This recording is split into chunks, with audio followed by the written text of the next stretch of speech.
million cedis to be disbursed to them.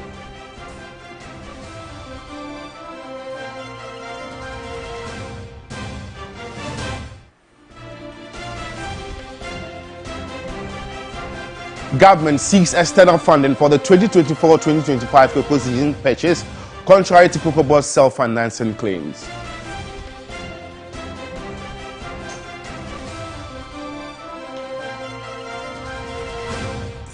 Also coming up this morning, Black Stars captain Andre Ayew fails to make coach Addo's 23-man squad to face Kenya in AFCON qualifier.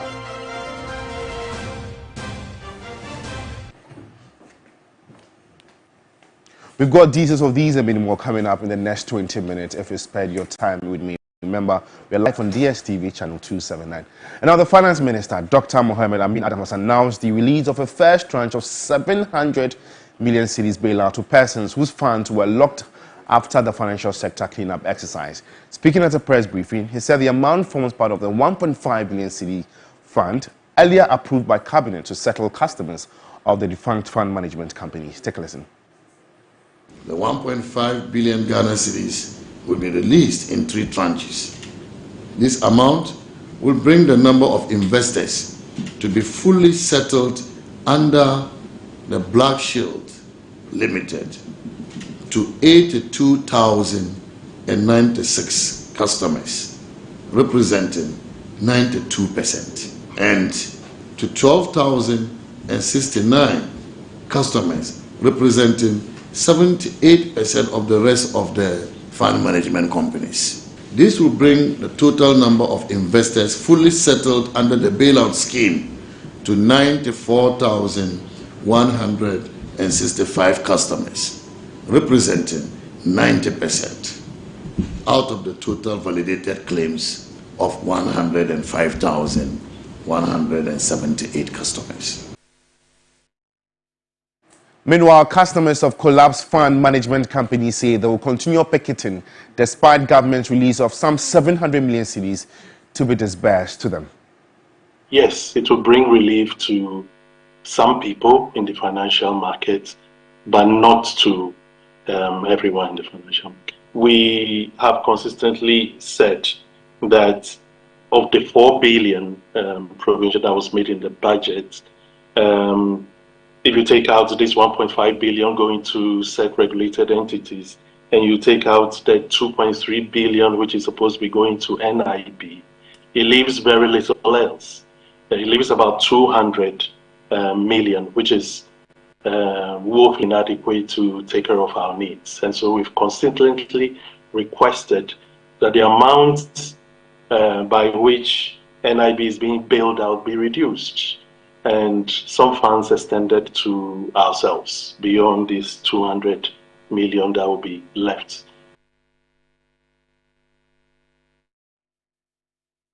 Well, if you just tuned in, you're watching the first bulletin of the day on TV3.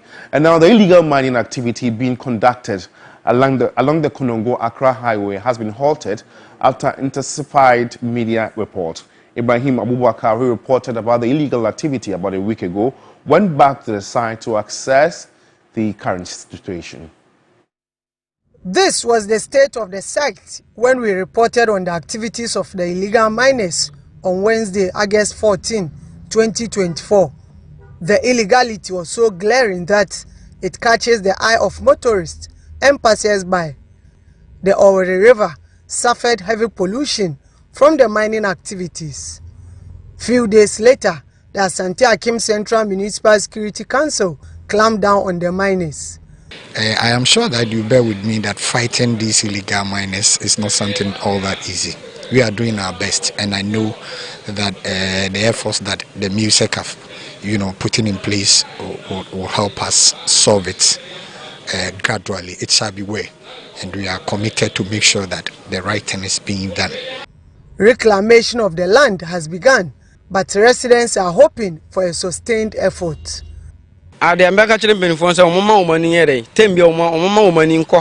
The authorities should intensify monitoring at this site to ensure no illegal activity go on. If not, the miners may come back. Sisi idea, omani sikanana The reclamation activity is being paid by the taxpayer, so we shouldn't allow this to go waste. The municipal chief executive has this assurance for residents. This is our terrain. Whatever means that we follow to make sure that they are not there. We use the same procedure to protect the area, make sure that nobody gets there again. Ibrahim Abubakar, TV3 News, Konongo, Ashanti region.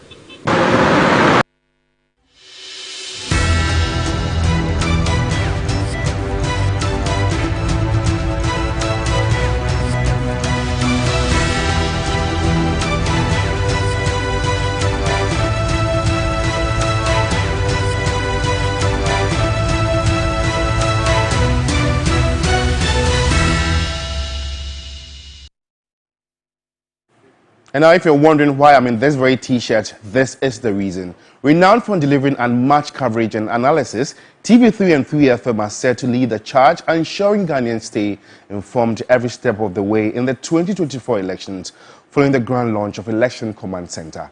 Godwin Asidiba has more. With Media General leading the charge, the launch of its Election Command Center was nothing short of spectacular, setting the tone for yet another groundbreaking election coverage. The event was graced by a host of dignitaries, including esteemed political analysts and politicians, underscoring the significance of the occasion. We provide superior viewing and audience experience. We provide accuracy, and we ensure that we will provide you every information that happens before, during, and after the election.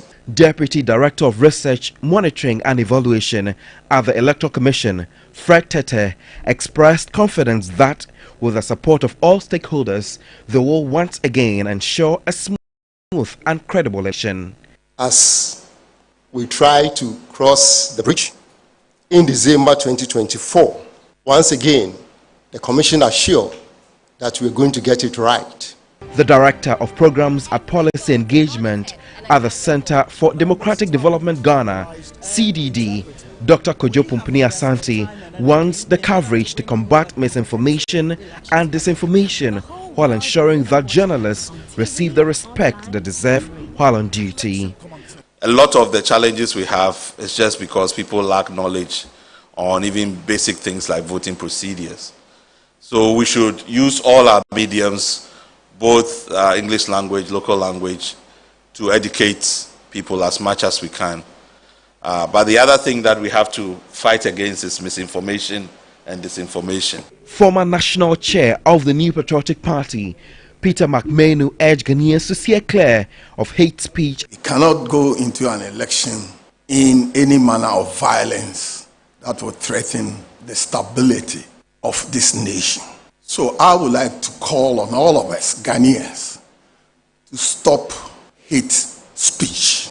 The Election Command Center was officially launched by the Group Chief Executive Officer for Media General, Beatrice Ajeman. I hereby declare the coverage of the elections at the ECC duly launched.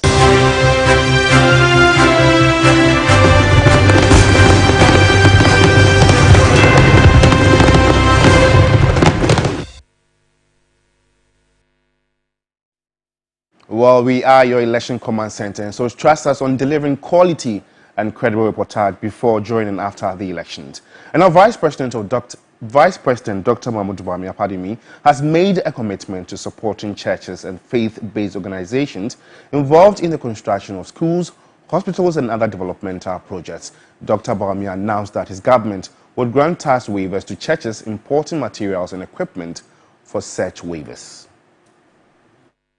The flag bearer of the NPP was continuing his Greater Accra regional tour, addressing some leaders of the Catholic Church during a visit to the Legacy of Hope Pediatric and Childhood Cancer Hospital at Ajen Kotoku in the Amasaman constituency.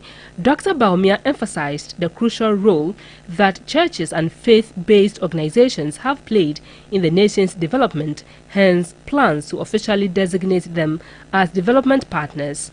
This vision of the Catholic Church is truly admirable and aligns with government's focus.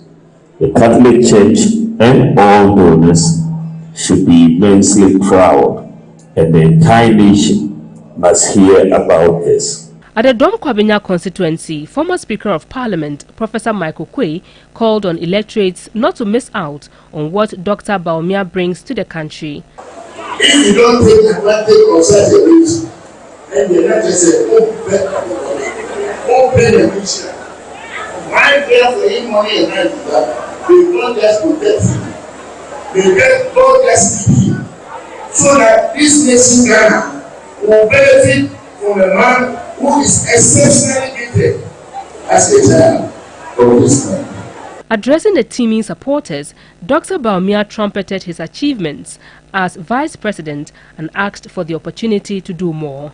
In the last 6-7 years, we have invested 6 billion dollars in technical and vocational education. We have equipped 10 technical universities, state-of-the-art equipment, 24 vocational and technical institutes equipped them with state-of-the-art equipment, and we are constructing an additional 32 state-of-the-art vocational institutions.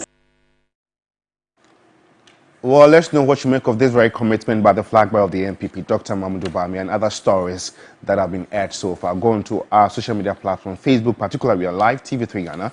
Engage us, we'll surely read them and share them to the rest of the world. And now the flag bearer of the National Democratic Congress, John Dramani Mahama, has promised that the next NDC administration will be deliberate about opening an industrial enclave in the Amasaman area under the game-changer 24-hour policy. On his Building Ghana tour, there were assurances from the NDC's flag bearer to establish an industrial enclave on the western corridor. In the Amasaman enclave, a further assurance has been given.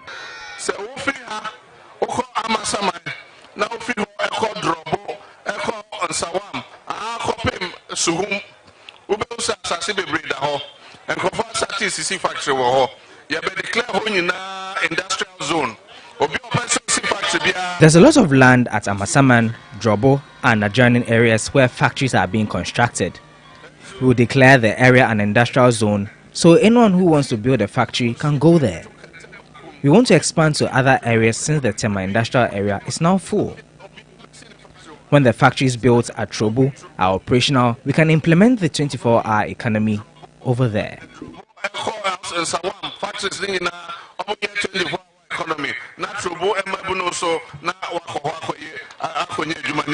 The NDC has upped its campaign targeted at increasing its seats in the Greater Accra region and winning the region as well. And now the leader and founder of the Movement for Change, Alan Tremantin, has expressed his desire to effect constitutional reforms that will change governance and the architecture of Ghana if elected. Stanley Nibler reports. The leader of the Movement for Change, Alan Tremantin, was swamped by an army of yellow butterflies as he advanced his meet and greet campaign on Thursday.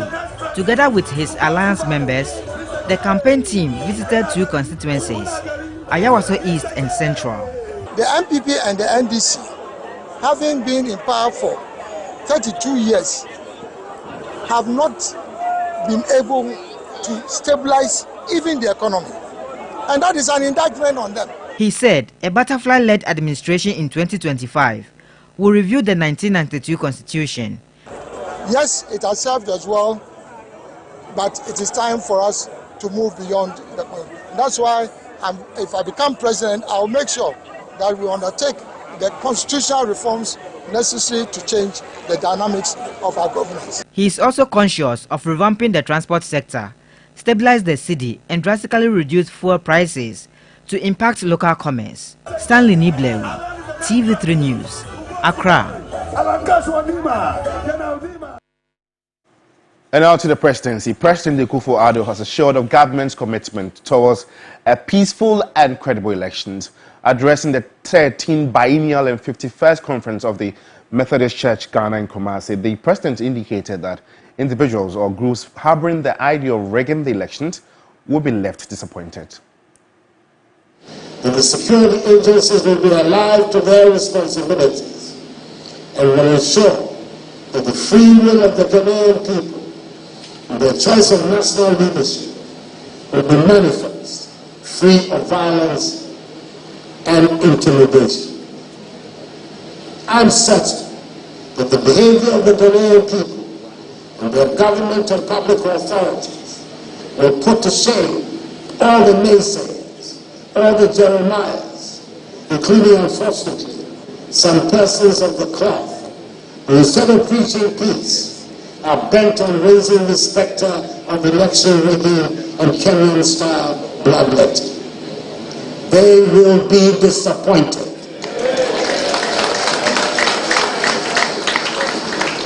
The 2024 elections, like the previous ones we have held in Ghana and the Fourth Republic, will be conducted peacefully and in total compliance with the laws of the country.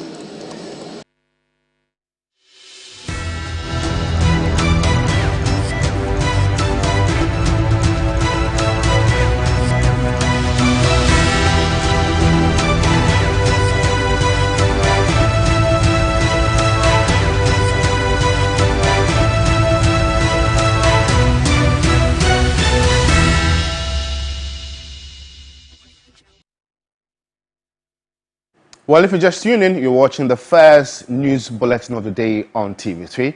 In more news this morning, a group calling itself Operation Recover All Loot Brigade is calling for a suspension of the contract between government and the Service Ghana Auto Group Limited for the supply of ambulance spare parts, a company allegedly associated with the president's daughter. They're now September 4 to picket at the Ministry of Finance if the contract together with SML deal are not abrogated.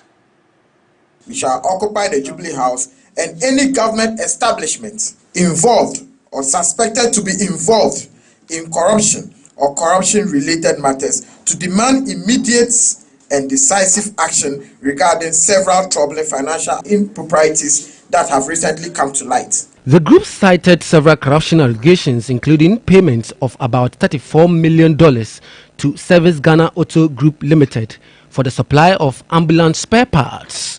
Despite the denial by the Ministry of Health that no payments have been made, there's ample evidence to the effect that Service Ghana Auto Group Limited received not less than $10 million in February 2024, in addition to earlier payments made between 2020 and 2023. They say the recent revelations of mismanagement and corruption associated with hosting of the 2023 African Games signals the unwillingness of public officials to avoid corruption. We have come to the realization that the current managers of our economy are only concerned with their livelihoods and that of their children, and with little regard for the collective aspirations of the Ghanaian people, you and I. Asked why it would not use other legal means to get their concerns addressed, the group said they have lost confidence in the judiciary. We have seen their conduct to petitions and the haste with which the presidency has dispatched such investigations and cleared accused officials. So we have lost confidence when it comes to using that particular arsenal in terms of petitioning. Again, we have seen the conduct of the president and his government in relation to their relationship with the judiciary. The September 4 picketing, the group believe, is vital to restoring public confidence in Ghana's financial management systems and to reinforce the principle that public resources must be managed with the highest levels of integrity and transparency.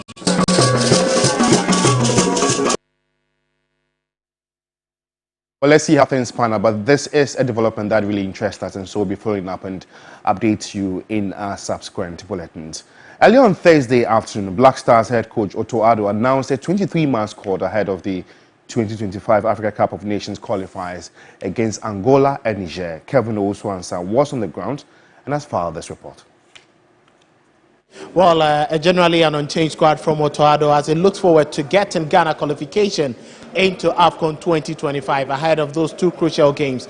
The notable stories are Andrea Ayew still being omitted from the Black Star squad. The captain was omitted from the last call-up and he's still not included. As we know, he is currently not employed with any club and hasn't played any competitive game. Now you look at other players who were also not included in the squad, all because of injury. Players like Abdul Saleh Samed, Ibrahim Suleiman, and Kamaldeen Suleiman. Notable returnees are Iñaki Williams, who gets back into the team after the injury that kept him out of the last call-up. There is also the return of Joseph Pencil, who is not in. Osman Bukari is still missing from this particular squad, and the only local player is Asante Kotoko, goalkeeper Frederick Asari. As it stands now, the coach says he is not having any personal interest in any other player, but duly towards the focus and the direct project of the team that he wants to qualify for the African Nations Cup. You would ask me of one of those players who are on the squad, why are they left out? So I know it's your job and you have to ask, and I respect that, but the truth is, like, I always try to get the best team on which I think we can win. That's all. And if they play wherever they play, it doesn't matter. Now Ghana will group on Sunday with the players arriving. Full house is expected on Monday, where the team will have their first training session, which will be open to the public. The team will jet off to Kumasi on Tuesday and have their second training session at the Barbara Sports Stadium before their final training session on Wednesday and the game on Thursday against Angola. Kelvin Owusu from the conference room of the Ghana Football Association for 3 Sports. Well, on that sport note, we end the morning news. For more news updates, just log on to our website, is 3news.com. Thanks for watching. It's always a pleasure coming to you. My colleagues are standing by to continue with the morning show. Have a good morning.